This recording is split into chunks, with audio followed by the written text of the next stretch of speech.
Welcome to Wanna Bet, the daily gambling game show that takes betting seriously, but not much else. Get our favorite plays on the totals, sides, props, exotics, and futures to jump on now. So let's get it started with Jason and Ben. Let's get it started with Jason and Ben. Let's get it started with Jason and Ben. Subject som kere konsolata konsolferino. Let's get it started with Jason and Ben. Let's get it started with Jason and Ben. Yo, happy Sunday. Welcome to Wanna Bet. I'm Jason. That's Ben. Ben, look, I'm reaching over. I'm flicking you behind your ear. Do you feel it? Oh. No, you're going the wrong way. You got to come across the other way. No, there. What do you put Wait, your hand so up? you're pretending that's my hand? Yeah. See, now it's there we go. No, see, now it's too much. Now it's 12. Yeah. You're one step ahead of me as always, Beltway Ben. Welcome to the show. We appreciate you guys tuning in. We got a lot to get to today, including a Bundesliga match that's kicking off in less than a half hour. So Spotifyers, you're screwed. Apple Bottomsers, you're screwed. Watch us live here first. We always start the show by telling you how we did yesterday. I crushed college basketball, except for American. Lost by 2 at home to Lafayette, which killed our parlay. I kept going back and forth about putting Navy in it, Beltway Ben, but Navy was laying 10.5. American was only laying 7.5. Shame on me. Should have just put the Navy money line in. Leeds, that was a shite call. They lost 4-0. That was a debacle. Basically stood pat. The American one really hurt. And the same defender from Leipzig who cost us the 3-1 against St. Pauli, the win to 0 with the ridiculous penalty conceded. Yeah, he did it again at the end of the first half, and that changed the match. Anywho, Beltway Ben, you keep chugging along. Up almost 60 units since May 21st, our first show. Yeah, I felt like yesterday was going to be a winning day for a majority. St. Bonaventure on the money line to win a game for 39 minutes and lose at the end. It's gut-wrenching for a bettor. It's gut-wrenching for a team that's bottom of standings. And you're playing the best team in the conference. And they just gave the damn game away. Every time they went to the free throw line, at most 1 or 2 at best, and a lot of times 0 for 2. So that was pathetic. They could not hold on to that win. I thought for sure we had that one in. But I did at halftime when they were up 12. I talk about it all the time on the show. You almost don't want to be winning at halftime. You want your team to have to go on a little bit of a run. And that was the case here. I was a little worried. Always am in those spots. Bethune-Cookman down at halftime. They storm back, win the game handily. So it was a good win by them. The most angry bet of the night. It's between these two. Shangun for 20-plus points. He also screws us on the 15-plus parlay. Shot 20-plus shots. Shot the ball like 12 times in the first half and scored 4 points or 5 points. It was one of the most disgusting things. He was playing Shangun ball as I expected. He just could not put the basketball in the basket. And I watched that game. Yeah. I also had the Timberwolves game on. Anthony Edwards, dominant scoring. He's in the court. He's on the court up 17 or 19 late. I know there's only a few more possessions of them out there. Drives to the basket and throws the cleanest lob I've ever seen to Jaden McDaniels. Not a defender in sight. McDaniels catches the ball and throws it off the back of the rim on a clean dunk. And Anthony Edwards, you could tell, was like, bro, what are you? He looked furious. Right. I knew what it was. I mean, when that doesn't work. That's it. I was literally like, I just put my head down. It was gut wrenching. So that was tough. He had 3 through the first 3 quarters. I thought for sure we'd get the 4th. We didn't. It is what it is. And then Shangun, as I said, just pathetic. Complete pathetic. Put the ball in the basket, dude. You're 7 foot. You're playing a team that struggles inside, and he couldn't finish to save his life. And then, of course, scores 14 to screw us on that parlay. So wasn't a good day for me. Not a lot of things went our way. But when you got a lot of things going your way the days before, you're always due to have something hit the fan. So that was kind of how it went. Also, real quick, I think this is really important for the show. Yeah. Really important. I don't think you understand. Former Maryland basketball head coach Mark Turgeon has been named head coach at UMKC. Shut up. I swear to God. As we were live, Turge got the UMKC job. That's unbelievable. Is that not like what a connection? So wait, he's coaching them today? Because I don't like that when a new guy steps in. I don't know if he's coaching them today, but he was 50 minutes ago. He was named head coach. Holy shit. That's crazy. That's unbelievable. Oh my god, you can't make it up. That guy hasn't coached since he quit on Maryland. Walked off the court against Virginia. Yeah. I don't even have time to process that Beltway bet. We've got bets to get to, but that is, our Kangaroos are now even more in the being coached by a very familiar face. All right, we got a Bundesliga match kicking off here in 20 minutes. Borussia Dortmund at home, or Bortman, as we call them, hosting Heidenheim. Look, I got a couple of plays on this game. We've got Dortmund half full, which means a lead at the half and win the match, and over 2.5 total goals. That is plus 190. We also got a little adventurous here, and we laid a goal in the Asian markets in the first half. So Dortmund first half -1 plus 240. If they're up by 1, they push. If they're up by more than 1, we cash. Why do we like it so much? Dortmund 7-2-0 at home. 7 wins, 2 draws, no losses. 19 goals scored, just 6 conceded. They've kept a clean sheet in 6 of their 9 home matches. Heidenheim suck no matter where they play, but especially on the road. 1 win, 1 draw, 7 losses on the road. 7 goals scored to 20 conceded. No clean sheets kept on the road for Heidenheim. Look, they've had a pretty good run lately against lesser squads. Have Heidenheim, Union Berlin, St. Pauli, Mainz, who actually have turned it around under a new manager, and Wolfsburg. So if you look at their recent form on the road, I think it belies them. They're playing against a legitimate Champions League side. Why do we like Dortmund so much in the first half? For the best first half team in the Bundesliga. They're the best Mannschaft. 14 wins, 14 leads at the half.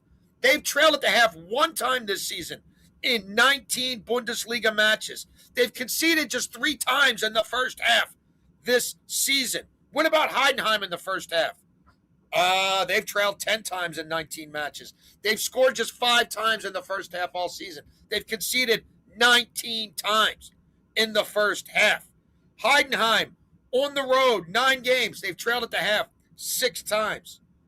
Dortmund at home have led at the half 7 of 9 matches. If they could lead by more than 1, that would be a beautiful thing. First down, I'm going to go to a familiar face, and we're going to play Purdue -15.5 at -102. Jason and I know one of us was going to be on it here. Jason, of course, will be tailing. You have a Purdue team that is still a top 2 offensive team in the country facing Maryland, who just hasn't been there. They haven't been good at all on either side of the court. And to me, you lose 3 in a row, you got to get right here. And this, I don't care where the game is being played. I just don't. When you look at what Maryland's done, go look at what they've done at home, right? They beat Penn State pretty handily. Purdue and Penn State are 2 different teams. Lost by 20 to Indiana, lost by 10 to Oregon. Without Shellstad, that loss looks worse and worse every week. I just think Purdue's going to handle business here, as every single team beside Penn State has done against Maryland in conference play. And I'm also going to play the over here. Purdue versus Maryland over 148.5. I talked about it before. Penn State or Purdue, number 2 offense in the country per Ken Pom. Nothing's going to change. They're still scoring the basketball. Their defense has just slipped up a little bit. And Maryland, as bad as they are, like at home, their offense, like we've seen 2 Diggy Court spectacular showings at home. Could we get that again here? Even if we do get that, I still think Maryland loses by 20-plus points, because we've seen that before where he scores 25, and that's about it. But I think it's going to be a lot of scoring. Purdue should be able to score 90-plus points against the Maryland team that just allowed Michigan State to do it, and Purdue ain't playing the defense Michigan State is. So Purdue, Maryland, over 148.5, -110. All the dogs are out. We are with you on this. We meatballed it. We've got a unit on this. We jumped it at 13.5. We'd be comfortable laying 19.5 with the Boilermakers. A couple of other factors just to amplify this. I have a son who's a freshman at University of Maryland. He's still at my house because there's no heat at the University of Maryland. So they've tried to get as many kids off campus as possible with the ice storm that we had. Kids will just be coming back again today. This is an early tip-off. I don't think the student section is going to be that well represented. Obviously, if you're from abroad, if you're from California, you've been there freezing your ass off. Maryland has played 6 times against ranked opponents this year, Beltway Ben. They've covered 2. Their average margin of defeat against ranked opponents, 27 points. Maryland has failed to cover on average against ranked opponents this year by 10 points per game. Second down, let's go to a mook you just mentioned. I guess it's now Kevin Willard's University of Missouri, Kansas City Kangaroos. Turgeon. What did I say? Willard? Willard, yeah. Mark Turgeon, the mook before Willard. We're going to lay the 18.5 here with St. Thomas. We've been kicking the Roos around. We're going to keep kicking the Roos around. Look, the Roos are 5-14 against the spread. The Roos have covered once in 8 conference games. The Roos are 4-8 against the spread as a road dog. The Roos are 351st KenPom offense and 351st overall. 356 KenPom offense, 298 KenPom defense. That is obviously a train wreck. Look, St. Thomas can do some things offensively now. They can cook. I know they don't win all the time, but they can score. Number 11 EFG team in the country. Number 33-3 against the spread their last 6. But 3 of their last 4 covers have been by 1.5 or less, so they've been real close to covering. And I just think they have too much offense here. And the Roos on the road have been absolutely abysmal and losing by 20 or more in conference.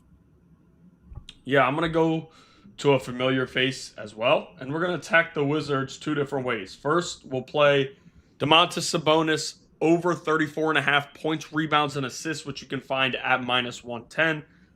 As soon as I saw this matchup a little earlier in the week, I knew when we got to Sunday, I would be playing Sabonis a few ways. We'll get back to him in 4th and long. But for me, the Wizards struggle inside. They struggle outside. They know what's at stake here. They're playing for a pick. And Sabonis has only been over this number once since returning from injury. But we've seen him play 30-plus minutes in 2 of his last 4. And this is a Kings team that's not playing very well right now. I mean, they're tied with the Wizards. They have 3 more losses. So right now, they would have the best odds at the first pick. Difference is you have a Kings team here with a bunch of vets and a Wizards team with a bunch of young guys, which is why, I mean, for me, I'm going to play the Kings on the money line here at -130. This is a team that, like, the players don't want to tank, right? A lot of these guys want to be in the playoffs, but they suck. They're a bad put-together team. It's a lot of older dudes that haven't been connecting well enough. Good thing for them, they're facing a Wizards team who would like to have that first overall pick. The Wizards 2-8 in their last 10. Things are not clicking right now. Right for them. I don't care where the game's being played. It's not John Wall Day again. They just won 2 in a row a few days ago. I think they know what's at stake. They're going to lose a few games here, and they're also dealing with some injuries, right? When you look at the injury report, they have a few guys out. So no, I think the Kings win today, and I think Sabonis is a big reason for this. As I said, he's only over this once since coming back, but that was because he scored a lot of points, which he should be able to do against a bad Wizards defense. Sabonis over 34.5, PRAs -110, and the Kings on the money line at -130. Help Zeit! 1, 2, 3, 4. Getting pretty good, huh, Beltway Ben? Getting my reps in. Impressive. Very impressive. Things not going good in Stuttgart. That Undav first goal will not hit. Now, they also didn't call 2 handballs in the box that either could have been a penalty for Stuttgart in the first half. And our guy slipped down Undav from about 17 out and missed a shot. Pulled it off frame that he normally buries, and he beat the keeper once, and it was cleared off the line. And then another time he went short side instead of far side. He should have scored in the first half. What are you going to do? Third down, we got some college basketball totals that we're attacking. Let's start with the Golden Hurricane. We love Golden Hurricane overs. They're hosting Wichita State, the Shockers. We're going over the 151.5. Tulsa remain a top 25 KenPom offense, 13th in EFG. Number 3 in the country in 3-point shooting. They're also 3rd in the country converting foul shots. They've scored 82 or more in 5 in a row, and we think we can do that to the Shockers again today. Tulsa's over in 6 of their last 7. Tulsa's over in 11 of their last 13. When the total is 152 or higher, Tulsa's 8-2 to the over. We're obviously butting right up against that. The Shockers are not the juggernaut that Tulsa is offensively, but they have scored 74 or more in 4 of their last 5 games. They're number 5 in the country offensive rebounding, so they should get some second chance shots there. And they are a top 90 team shooting the 3 ball themselves. We think this is more like a 160 total, but what do we know? And then we're going under in St. Peter's at Ryder. We're going under the 138.5. St. Peter's is under in 4 in a row, Beltway Ben. They're under in 7 of their last 9. Conference games, they've played 11 of them, have St. Peter's. They're under in 9 of those 11, going under by 5 per game. They're 12-6 to the under overall. This is a St. Peter's team that is 291st in offense, 345th shooting the 2-ball, 342nd shooting the 3-ball. Ryder can't score at all. They are the second worst EFG offense in the country, 364 out of 365. 361 shooting the 3-ball, Ben, and 360 shooting the 2-ball. Ryder is 13-6 to the under. Ryder is 8-4. I'm sorry, 8-3 to the under in conference. The first game between these two teams, Beltway Ben, 69-58 final. We like the under here. Real quick, a lot of people in the comments I'm seeing, well, some are saying it's working, some are saying it's not. The sound. For YouTube streams, if it's ever not working, if you're watching on your phone, swipe out, completely close the app, reopen it, put it on, it should be working then. And if you're watching on a browser, close out of the browser, completely close out of the browser, bring it back up. It's on YouTube's end more than not. I know some people aren't having any issues, some people are. But again, if you're having any issues, and you can't hear me right now, the irony is if they can't hear you, some people are saying it's going in and out, but some people are also saying I have no sound issues. But where you can regulate it, you don't see any funky business because I haven't heard any quirks. No. And I'm also I have the video going live and I hear it. Right, but you can see like it's more no? Yeah, it's not our end. It's like YouTube's streams are weird sometimes. So if you're the comments are also telling people to just close out. I'll send a message in a second. Third down for me. I have 2 NBA plays that we are going with. We're going to start with RJ Barrett over 17.5 points, which you can find at -102. Really like this here. I just against the Jazz, right? RJ Barrett comes back from injury and hasn't played a ton. Not a ton of minutes, but we've seen him slowly start to get off of that minutes restriction. Last few games, he has not been on the minutes restriction, and you're facing a Jazz team that's horrible. We talk about chuckers all of the time on this show.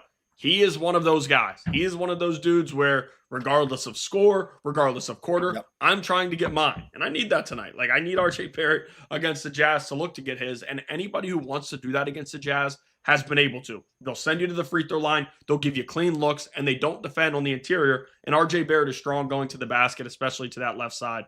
I would expect him to have a lot of success here, going to the basket, getting to the free throw line, all of those good things. So give me RJ Barrett over 17.5 points at -102. The other play, NBA total. Bulls Heat over 235.5 at -110. Third straight matchup between these two teams. Weird how it happened, just where we are. I would expect a lot of scoring here. I gave out the over the first time they played, didn't cash. I laid off the second time, under cashes again. Third time's a charm for me. It just has to be when you look at the pace that these teams play at. This game being in Miami, where their totals have been a lot higher if you go by the numbers. And a lot of guys supposed to be back, right? We saw Josh Giddey and Kobe White sit last game. Both those dudes are questionable. I think they're back, and if they do play, we should see fast-paced offense from the Bulls. You don't need to have some of those reserve guys on the court for 30-plus minutes. So give me the Bulls and Heat over 235.5 at -110. Excellent. Fourth down for me. Look, originally 4th and short was going to be that Dortmund play. They have not kicked off yet, so we'll see. Let's go, Bortman. Let's get up 2-0 at the half. Maybe even 3-0. Let's get greedy. We'll say it's 4th and weird. What the hell? It's not that weird. Joker triple-double. Joker came back the other night, got his legs under him. Joker's got a triple-double in 2 of his last 5. We've been playing Joker triple-doubles at home all year. They're hosting OKC. How's it going for him the last 3 times he's faced OKC? 29-7, close. 29-14-8, closer. 44-15-5. Okay. We needed dudes to hit a few more shots in that one. It's plus 225. Bet 365 was the best price I could find on it. It's a big game, national television. I think Denver did a great job holding their own while he was out, and I think he's going to send a message to OKC tonight. Also could be one of those, Ben, where he conserves his energy. He's content to chuck it around. The assists go up. Maybe he takes fewer. He doesn't get under the basket as much. He stays out, makes a couple threes, gets fouled. Maybe it's more like one where he's got like 15 points. He's not doing all that stuff, but he's distributing from the top of the key. We're on it. What can we say? Go Joker. Yeah, I'll start with another triple-double I'm playing, and it'll just be regular half-unit play. As you guys know, anytime we play against the Wizards, we go with either a half unit or a full unit. We did a full unit the other night, but here we're going with a half unit. Domantas Sabonis triple-double. Did this 10 times. 10 of 70 games last year. That's not a lot. 1 every 7. This year, he hasn't been able to get there, but he's also dealt with injury for multiple months. We've seen everything go against him when he's been on the court. We need the assists. And the good thing with the Wizards, when you're allowing north of 45 assists per game, on the season, you know what's going to happen. Somebody is going to be able to dish things out. The Kings just had a big trade. They're losing 2 guys. Guys aren't going to be ready to play just yet after that trade. And I think Sabonis is going to be a distributor. I don't think Russ is playing. It'll be interesting to see. But here in this spot, I just think Sabonis. Oh, it's a Russ revenge game. It is. Russ revenge game. Don't sell him short. But I saw he was doubtful. We'll see. Sometimes doubtful goes up to questionable, and you never love to see that. But it's the NBA. It's a strong word. I hate Russ. Yeah, hopefully he's out. He has missed 2 straight. But no, I like Sabonis for a triple-double here, plus 1250. Again, we're doing half a unit. I'm going to take the value. He hasn't done it yet, but he has played 30-plus minutes in 2 of his last 4. That means something to me because we're slowly starting to see him get off of that minutes restriction. He did it last year a bunch when he needed to. So we'll take the chance with that. The next fourth and weird play. This is one you're like. Colgate versus Penn State. Under 26.5, minus 110. Can you guess the sport, Jason?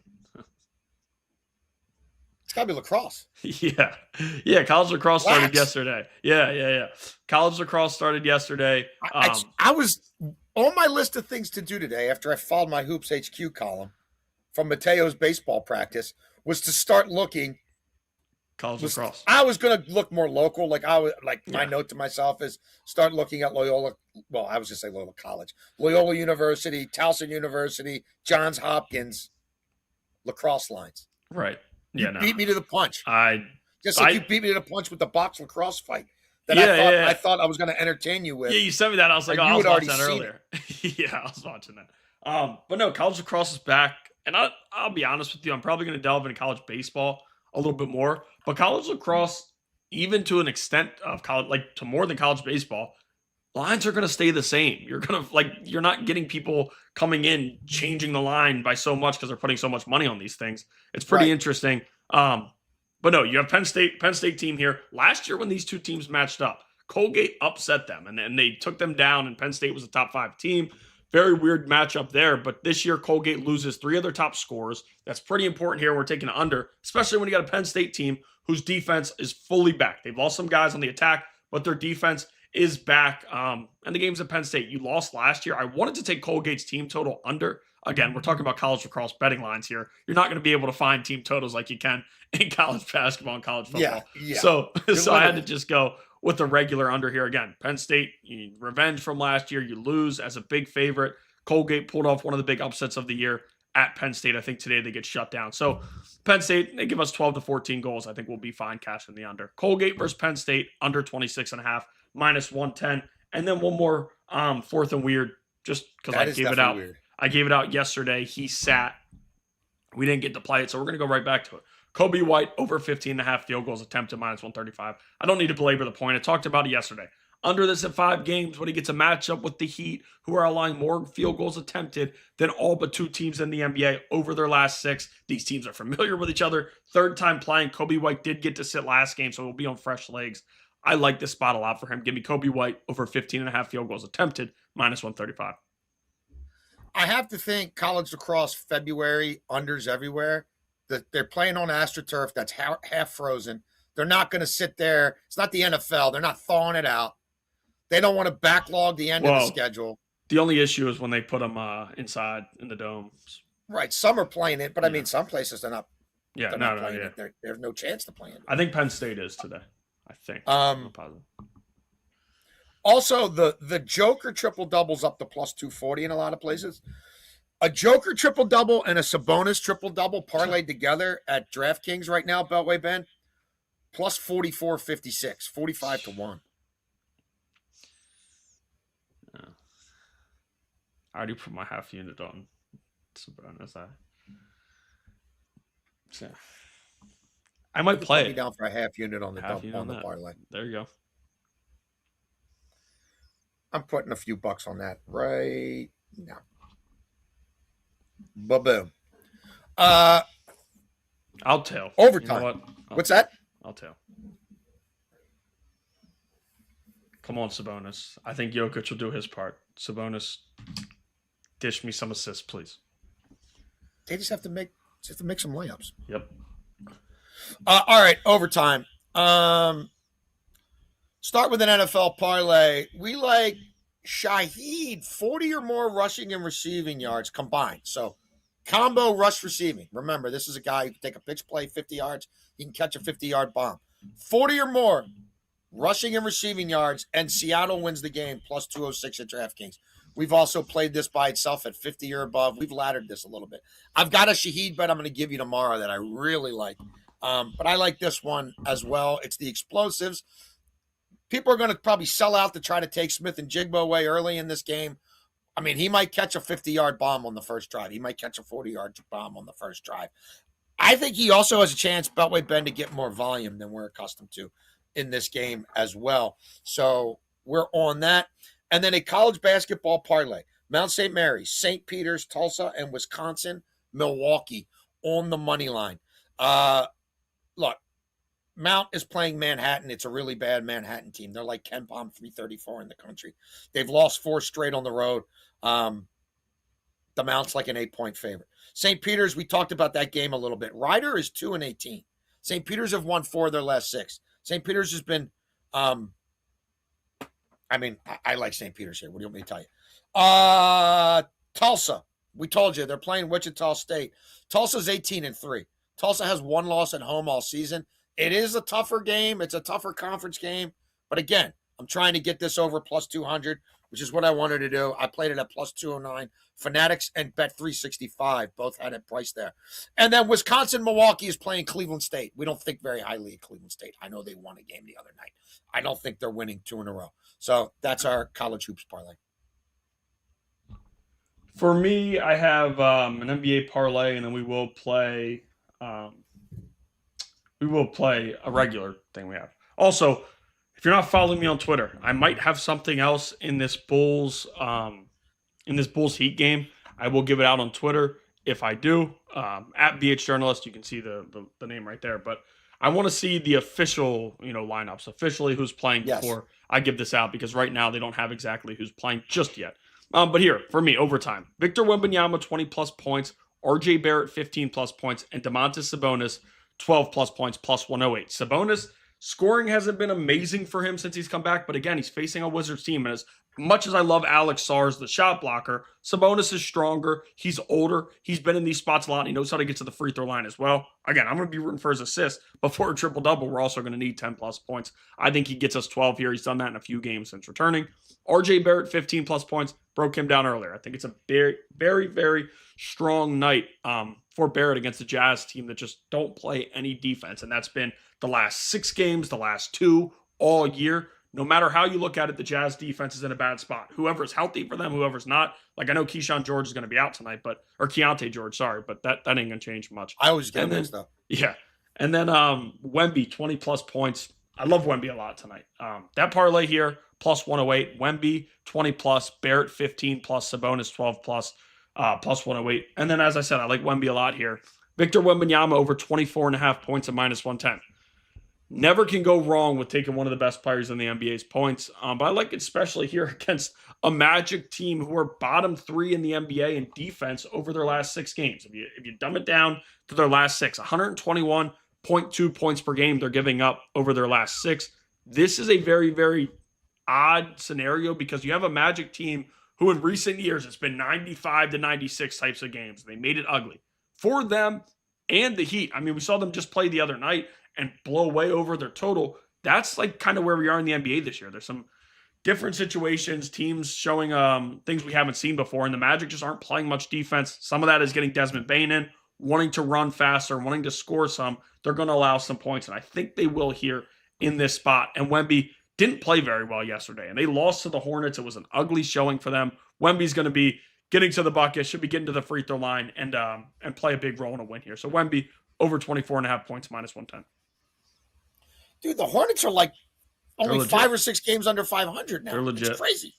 Con Knipple, how about him? Wow. Crazy. There you have it. That's our show. Did we have any emails or anything we needed to get to about it? Sorry. Not that I saw. There were audio stuff.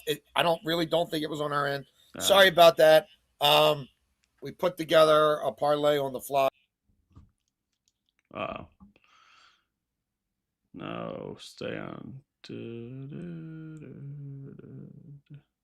His hands were up, so it doesn't look like he hit the Ethernet. It looks like the hands were on the head. Real quick, while Jason's gone, Brian Powell commented and said Penn State Colgate is inside. If you were thinking weather affects it, that's what I thought. For when I was reading, Penn State will be inside, so we won't get an under because of the weather outside. Do like the under there. Jason, we get you back yet? Still? Oh, there we go. Thought we got you back. Your hands were like this. How did you hit the ether? I thought you could have hit the Ethernet, but your hands were like this.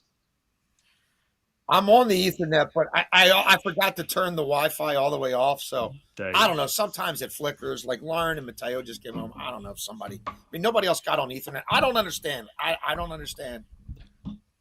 There's another Ethernet port over there. I'm going to try now that Rocco's gone and it's not connected to or about to be gone. His PS1. You took him back today? I'm going to put. You took He's him got to back go today? back. Yeah. Allegedly, they're going to have classes tomorrow. Finally, for the first time since like December the 4th or whatever. Before exams started. I was going to complain about the money, but I can't. In-state, University of Maryland is, my God, it's a gift from the heavens. It's the one thing financially going well for me. I'm going to try this other cord tomorrow, and we'll see if that works better. The white one that he usually plugs into his PS whatever. PS5. You said PS1. I don't think it's a PS1. I don't know what it is, man. I don't think it's a PS1. Are we 11 tomorrow or anything different? 11 works. You said PS1. That's interesting. I don't think PS1's been. You might have a PS1, but I don't think it's. I probably played it. You Not probably a lot. I haven't played PlayStation in like years, and then I think this year's MLB. I'm going to try to dive into it a little bit. Just the show. Yeah, the show. The show's a very fun game. I love playing MLB. The show is a good game. All right. Thank you guys for tuning in. That's all we got. Also, real quick, if you ever have audio issues during our show, because I see a lot of people close down, it's working. Close the app. It's YouTube sometimes. Close the app, close the browser, and join back in. It should be good. You can always rewind. You can always listen on Apple Podcasts, Spotify. There you go. You can go back. Make sure you're subscribed to us on all platforms. Preach. Comment on the end of our videos. Give us a 5-star review on Apple Podcasts and Spotify. That's always greatly appreciated. Mark Turgeon coaching our roof. Dude, when I saw that, I was you like, want I'll to bring talk this about up. a circle closing? Wow. I thought that was the best It thing might ever. make me back off them. I had already broken down their next game. By the way, we Back did me off. have this is news to me. Sean Kean, loyal listener, said that the UMKC coach said he wasn't going to coach next year, but he's going to finish out this season. Turge will start once the season is over. So Turge is hitting Turge is hitting the portal right now. We're seeing which guys might be in the portal. Thank you, Sean. And he's gonna be putting in a good recruiting. Some people try to credit him for being a good recruiter. I don't know about that either, but just don't mess with our ruse. Just let our ruse be. All right, we will see you guys at 11 tomorrow. You want to bet? We want to bet. Thank you for betting with us.